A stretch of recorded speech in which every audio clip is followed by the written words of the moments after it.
Century 21 et ses 915 agences immobilières au service de vos projets partout en France présentent Sud Radio Conseil de famille.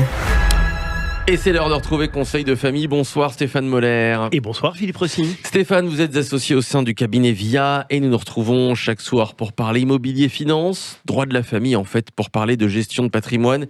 Et aujourd'hui donc, nous allons répondre à Louis à Albi qui nous demande pourquoi il est si intéressant de louer son appartement en meublé. Eh bien, l'intérêt de la mise en location meublée d'un appartement est essentiellement fiscal. Philippe, on avait déjà abordé ce thème. Oui, dans une chronique que vous pourrez retrouver sur le site de Conseil de famille. Oui, souvenez-vous Philippe, nous évoquions dans cette chronique qu'il y a deux familles de revenus locatifs. Un appartement loué nu rapporte des revenus fonciers, dont nous avons déjà décrit les caractéristiques fiscales, et ce bénéfice est taxé sur la tranche marginale d'imposition à laquelle on ajoute la CSG et la CRDS. Donc, très largement taxé. Et je me souviens aussi pour le régime BIC, il est presque possible de gommer la fiscalité sur les revenus locatifs. Oui, en fait, le fruit de la location meublée n'est pas le revenu foncier, comme en location nue, mais le BIC, bénéfices industriels et commerciaux. Ce régime offre une caractéristique un peu particulière, qui est le régime des amortissements. C'est-à-dire ? Eh bien, dans le régime fiscal correspondant au revenu foncier, la base imposable est un bénéfice.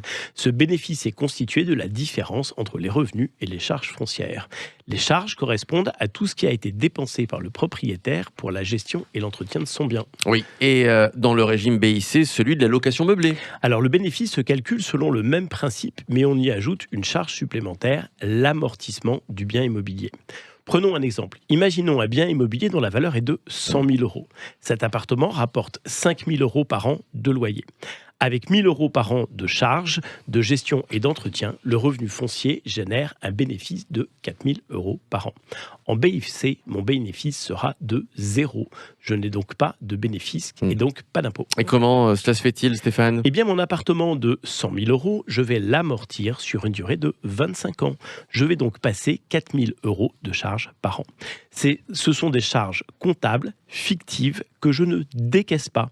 Mais associées à mes 1 000 euros de charges d'entretien et de gestion, les charges globales sont portées à 5 000 euros.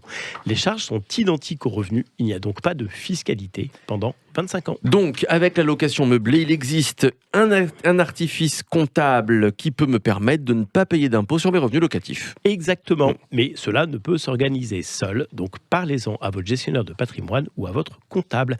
Ils connaissent bien ces formules qui sont très souvent applicables. C'était très clair, merci à vous Stéphane. J'espère que Louis aura trouvé sa réponse. Conseil de famille à retrouver en podcast sur notre site sudradio.fr et vos questions, comme d'habitude, sur le site de Conseil de famille, conseil avec un s-2-famille.com.